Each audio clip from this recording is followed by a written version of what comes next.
Welcome back friends. स्वागत है आप सभी का ट्रेंड तत्व के एक और नए मज़ेदार और इंटरेस्टिंग वीडियो में। ये तो आपको पता ही होगा कि कल शाम को हमारे देश की कैबिनेट ने वन नेशन वन इलेक्शन को मंजूरी दे दी है। तो पूरे देश में इसके बाद यही सबसे ज्यादा ट्रेंडिंग टॉपिक बना हुआ है। तो बस हम भी आपके लिए लेकर आ गए हैं वन नेशन वन इलेक्शन के बारे में। चलो जानते हैं कि आखिर ये है क्या। तो हमने इस वीडियो को टोटल 3 पार्ट्स में डिवाइड किया है। सबसे पहले हम समझेंगे कि वन नेशन वन इलेक्शन होता क्या है।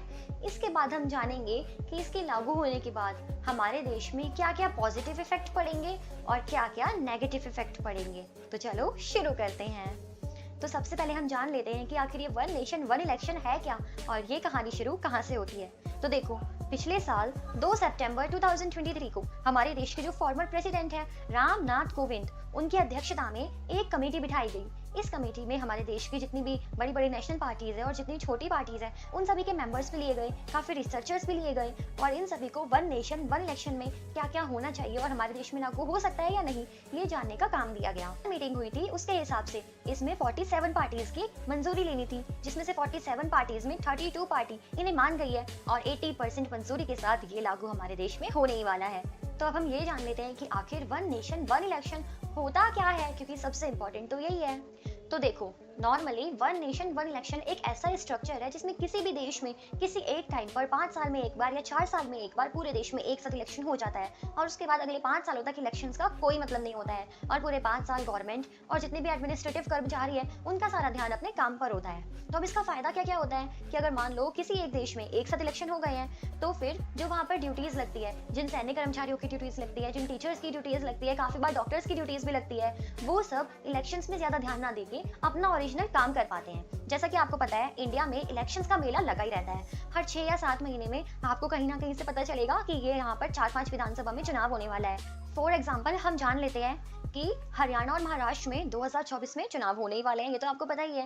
राजस्थान और मध्य प्रदेश में पिछले साल 2023 में चुनाव हुए थे लास्ट में। पंजाब, हिमाचल और गुजरात में 2027 में चुनाव होने वाले हैं और इसी से पहले बिहार और दिल्ली में अगले साल चुनाव होने वाले हैं। यानी कि अगर हम मोटा मोटा भी देखें तो आने वाले 4 साल और बीता हुआ 1 साल इनमें लाइन वाइज किसी ना किसी बड़े स्टेट में इलेक्शन हुए हैं। तो उससे क्या होता है, वहाँ पर टीचर्स की ड्यूटी बूथ्स पर लगती है, सैन्य कर्मचारियों की ड्यूटीज लगती है और बहुत सारे बाकी लोग भी यहाँ पर काम करते हैं, क्योंकि किसी भी देश के इलेक्शन कमीशन को काम करने के लिए एक बहुत बड़ी मशीनरी चाहिए होती है। मशीन का मतलब ये तो है नहीं कि मशीन ही आएगा, ह्यूमन मशीनरी चाहिए होती है। यानी कि ये सब लोग अपना ओरिजिनल काम छोड़कर सारी की सारी ड्यूटी इलेक्शन कमीशन के लिए लगाते हैं। तो अगर हमारे देश में 5 साल में एक बार चुनाव होंगे तो ये सारे के सारे लोग एक बार अपनी ड्यूटी देंगे और बाकी टाइम अपना ओरिजिनल काम कर पाएंगे।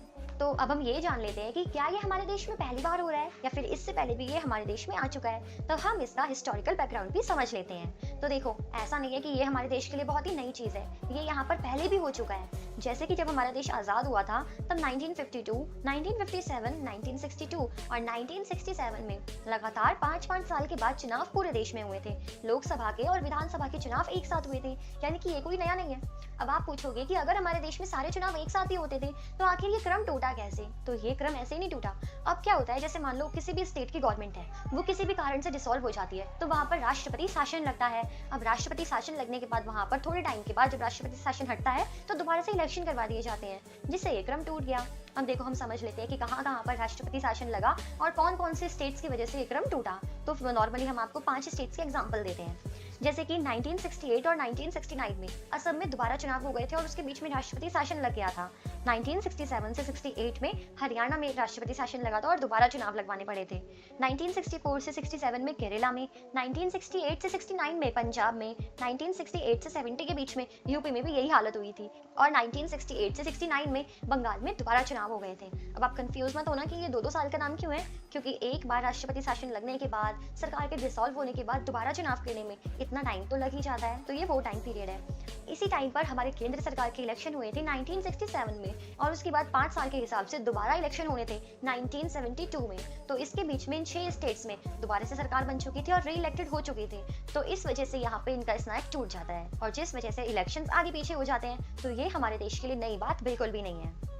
अब अगर आज के टाइम की बात करें तो सबसे बड़ी प्रॉब्लम ये है कि आखिर सरकार इसे लाएगी कैसे और क्या सरकार इसे ला भी पाती है या नहीं, क्योंकि इसे लागू करने के लिए सभी राजनीतिक पार्टियों को मनाना होगा। तो इस सवाल का जवाब तो हमने आपको वीडियो की स्टार्टिंग में ही दे दिया था कि 47 पार्टी से इसके ऊपर राय ली गई थी जिसमें से 80% पार्टीज ने यस बोला है और बाकी जो 14 पार्टीज थी उन्होंने मना कर दिया है। तो यानी कि ये तो देश में लागू होने ही वाला है। अब जैसा कि हमने आपको बताया कि हमारे देश में पिछले साल राजस्थान और मध्य प्रदेश में चुनाव हुए थे और इस साल बिहार में चुनाव होने वाले हैं, अगले साल दिल्ली में चुनाव होने वाले हैं, इस साल हरियाणा में चुनाव होने वाले हैं, उसके बाद 2027 में उत्तर प्रदेश में चुनाव होने वाले हैं। तो अगर यहाँ पर लाइन वाइज चुनाव होने वाले हैं तो इन सारी सरकारों का कार्यकाल 5 साल से ज्यादा बढ़ाया जाएगा, या फिर जिनके चुनाव बाद में होने वाले हैं उनके कार्यकाल को कम किया जाएगा, क्योंकि सेंट्रल गवर्नमेंट का अगले इलेक्शन 2029 में होंगे।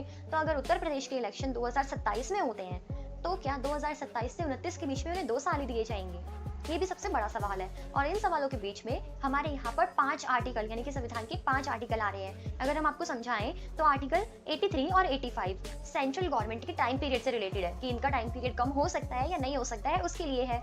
और आर्टिकल 172 और आर्टिकल 173 स्टेट गवर्नमेंट के टाइम पीरियड से रिलेटेड है कि इनके कार्यकाल को कम या ज्यादा किया जा सकता है नॉर्मली या नहीं, क्योंकि राष्ट्रपति शासन की बात नहीं हो रही है। वैसे तो इन्हें डिसॉल्व किया जा सकता है, लेकिन संविधान के हिसाब से डिसॉल्व करना किसी एक कारण के लिए वो अलग बात है। तो अगर वन नेशन वन इलेक्शन को हरी झंडी चाहिए तो इन 4 आर्टिकल्स में संशोधन करना होगा, अमेंडमेंट करना होगा। तो अब हमें वन नेशन वन इलेक्शन के बारे में मोटे तौर पर सारी बातें पता चल चुकी है। तो अब हम जान लेते हैं इसके पॉजिटिव इफेक्ट और नेगेटिव इफेक्ट। तो सबसे पहले पॉजिटिव से स्टार्ट करते हैं। फॉर एग्जाम्पल अगर हम 2019 की बात करें तो जब 2019 में चुनाव हुए तो हमारे देश में लगभग 60,000 करोड़ रुपए खर्च हुए थे। उसके अलावा जब 2024 यानी कि 19 से 24 के बीच के जो 5 साल है इनमें जो भी चुनाव हुए उसमें हमारे देश में 70,000 करोड़ रुपए खर्च हुए हैं।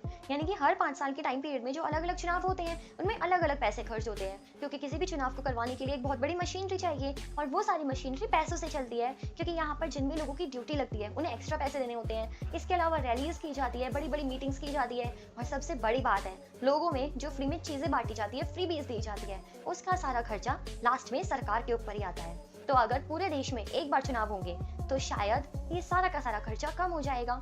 जो खर्चा 5-6 टुकड़ों में अलग अलग होता है वो एक ही बार होगा। तो आप समझ सकते हो इसका कितना प्रभाव पड़ने वाला है। इसके अलावा दूसरा सबसे बड़ा पॉइंट है वोटर टर्नआउट होगा। जैसे कि अगर जब लोगों को पता चलेगा कि हमारे देश में 5 साल में एक ही बार चुनाव होने वाले हैं, तो अगर उन्हें स्टेट गवर्नमेंट या सेंट्रल गवर्नमेंट बदलनी है तो उन्हें अपना अहम रोल निभाना पड़ेगा और उनके पास ये मौका सिर्फ 5 साल में एक बार आएगा। तो इसके हिसाब से जो लोग हैं वो जागरूक होंगे और नागरिक जागरूक होकर वोट करने के लिए ज्यादा प्रभावित होंगे। और इन सब चीजों के अलावा जो सबसे बड़ी बात है वो है एमसीसी। अब आप पूछोगे कि एमसीसी क्या होता है, तो एमसीसी होता है मॉडल कोड ऑफ कंडक्ट यानी कि आचार संहिता। अब जैसा कि हमने आपको बताया कि कहीं ना कहीं चुनाव होते ही रहते हैं, किसी ना किसी जगह में लगे ही रहते हैं, तो वहां पर आचार संहिता लग जाती है 1-1.5 महीने पहले, और आचार संहिता लगने की वजह से सारे के सारे गवर्नमेंट काम ठप हो जाते हैं, जिस वजह से डेवलपमेंट पर प्रभाव पड़ता है और इस वजह से बहुत सारे काम लेट हो जाते हैं। तो अगर हमारे देश में एक बार चुनाव होंगे तो वो आचार संहिता अलग अलग जगह पर लगने की बजाय किसी एक जगह पर लगेगी और एक ही टाइम पर लगेगी, जिससे हमारे देश के डेवलपमेंट पर ज्यादा असर नहीं पड़ेगा। और इन सब चीजों के अलावा जो सबसे बड़ा पॉइंट है, जो पॉलिटिशियंस हैं वो अपने शॉर्ट टर्म के फायदे के लिए लॉन्ग टर्म का नुकसान करवा बैठते हैं। जैसे कि जो पॉलिटिशियंस हैं वो शुरू में वादे कर देते हैं कि अगर हम चुनाव जीत जाएंगे तो ये करेंगे, चुनाव जीत जाएंगे तो वो करेंगे, लोगों को फ्री में चीजें बांटने लगते हैं, फ्री की रेवड़ियां बढ़ती है, जैसे कि कहीं पे स्मार्टफोन, कहीं पे टैबलेट बढ़ते हैं, कहीं पर तो शराब तक बढ़ती है। इसके अलावा जो फ्री बिजली और फ्री इलेक्ट्रिसिटी आजकल नया चालू हुआ है ये सब बढ़ने लगता है। तो इन सब चीजों से प्रॉब्लम क्या होती है कि जो वो स्टेट होती है उसकी हालत बहुत ज्यादा खराब हो जाती है। फॉर एग्जाम्पल हम पंजाब ले लेते हैं। पंजाब में फ्री इलेक्ट्रिसिटी और फ्री बिजली बंटने की वजह से इतनी ज्यादा प्रॉब्लम्स आ चुकी है कि वो सरकार एकदम कर्जे में डूबी हुई है। वहां पर 50% डेब्ट चल रहा है, यानी कि फ्री की चीजों की वजह से बहुत नुकसान होता है। लेकिन अगर चुनाव एक बार होंगे तो पॉलिटिशियंस इन फ्री की चीजों की रेवड़ियां सिर्फ एक ही बार बांटेंगे, यानी कि हर 5 साल में 4 से 5 बार आकर फ्री की चीजें नहीं बांटेंगे। और पॉलिटिशियंस इन सब चीजों से ध्यान हटाकर सच में डेवलपमेंट की तरफ ध्यान देंगे, जिससे हमारे देश के लोगों को काफी फायदा होगा। अब आप पूछोगे कि आखिर फ्री में कोई चीज मिल रही है तो उसमें नुकसान क्या है। तो देखो, अगर आपको फ्री में एक मोबाइल फोन मिलेगा तो उसका सारा का सारा खर्चा कहाँ पर आएगा। कोई भी पॉलिटिकल पार्टी इतनी भली नहीं होती है कि वो अपनी जेब में से निकाल के आपको पैसे देगी, बल्कि वो सारा का सारा खर्चा डायरेक्टली या फिर इनडायरेक्टली सरकार के पास से ही आता है या फिर ब्लैक मनी में से आता है। और उसके बाद उन सारे पैसों को रिकवर करने के लिए वो सभी चीजों के ऊपर टैक्स बढ़ा देते हैं और सारी चीजों में महंगाई बढ़ जाती है। और उसके बाद एक नया तमाशा शुरू होता है कि महंगाई बहुत ज्यादा बढ़ रही है, यानी कि अगर एक बार फ्री की रेवड़ियां बंटना बंद हो जाएंगी तो उसके बाद महंगाई भी अपने आप थोड़ा कम हो जाएगी। अब हमने इतने सारे पॉजिटिव पॉइंट देख लिए हैं, तो अब हम इसके सामने जो चैलेंजेस आने वाले हैं वो भी देख लेते हैं। जैसे कि अगर मान लो इस 5 साल के टाइम पीरियड में कोई एक गवर्नमेंट, स्टेट की गवर्नमेंट या फिर सेंट्रल की गवर्नमेंट डिसॉल्व हो गई, तब क्या होगा। जैसे कि मान लो अगर स्टेट की गवर्नमेंट में चीफ मिनिस्टर की डेथ हो जाती है तब तो पार्टी का कोई और बन जाता है, लेकिन इसके अलावा अगर वहाँ पर अविश्वास प्रस्ताव पारित हो गया कि चुनाव से 6 से 7 महीने पहले सड़कें बनने लग जाती है, नई नई स्कीम्स लॉन्च होने लग जाती है, सारी पॉलिटिकल पार्टीज लग जाती है लोगों की भलाई करने में, उनको डेवलपमेंट देने में। लेकिन अगर चुनाव 5 साल में एक बार होंगे तो अपने बड़े मौके की तैयारी के लिए क्या वो पूरे साल मेहनत करेंगे, या फिर पूरे साल मेहनत करने की बजाय वो चुनाव से पहले के 6 महीने मेहनत करने वाले हैं। अगर चुनाव से पहले के 6 महीने में उन्हें जनता की याद आई तो बाकी 4.5 साल बर्बाद हो जाएंगे और उस टाइम पर कोई भी काम नहीं होगा। लेकिन हम इसे पॉजिटिव तरीके से भी देख सकते हैं कि अपने आने वाला जो बड़ा मौका है वो सिर्फ एक ही बार मिलेगा, और 5 साल में अगर एक बार मौका मिलने वाला है तो कोई भी पॉलिटिकल पार्टी इतनी बेवकूफ तो नहीं होगी कि वो उस मौके को आसानी से गवा दे। तो इसमें भी कुछ भी हो सकता है, ये फेलियर भी हो सकता है और ये एक पॉजिटिव भी बनकर उभर सकता है। अब इंडिया की बात तो हो गई, अब हम जान लेते हैं कि क्या और भी बाकी सारी कंट्रीज में ऐसे अलग अलग टाइम पर चुनाव होते हैं। तो हम इसके इन्होंने तो 1968 में जब इसका क्रम टूटा था ना शुरू में, जैसा कि हमने आपको बताया, तभी बोल दिया था कि please one nation one election चालू कर दो, कि भाई वही पहले वाले सिमुलेशन इलेक्शन चालू हो जाने चाहिए। तो इनकी तरफ से तो कोई प्रॉब्लम नहीं है क्योंकि ये तो 1968 से ही इलेक्शन को एक साथ करवाने की मांग कर रहे हैं, यानी कि ये लोग तो बिल्कुल तैयार है। इसके अलावा अगला काम है लॉ कमीशन का।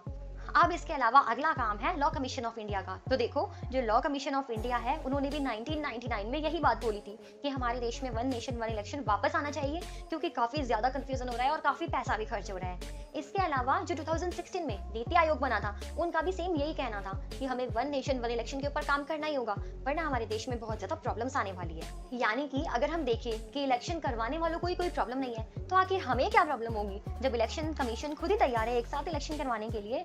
तो इसमें प्रॉब्लम ही क्या है? वन नेशन वन इलेक्शन अगर लागू होता है तो ये हमारे देश के लिए काफी ज्यादा अच्छा रहेगा। अब देखो, हमने आपको इसके पॉजिटिव साइड और नेगेटिव साइड दोनों बता दिए हैं और हमने हमारी राय और विचार भी आपके सामने प्रकट कर दिए हैं। अब सवाल ये है कि आप इसके बारे में क्या सोचते हो? क्या हमारे देश में वन नेशन वन इलेक्शन लागू होना चाहिए या फिर ये बेकार है? अब हमें ये कैसे पता चलेगा?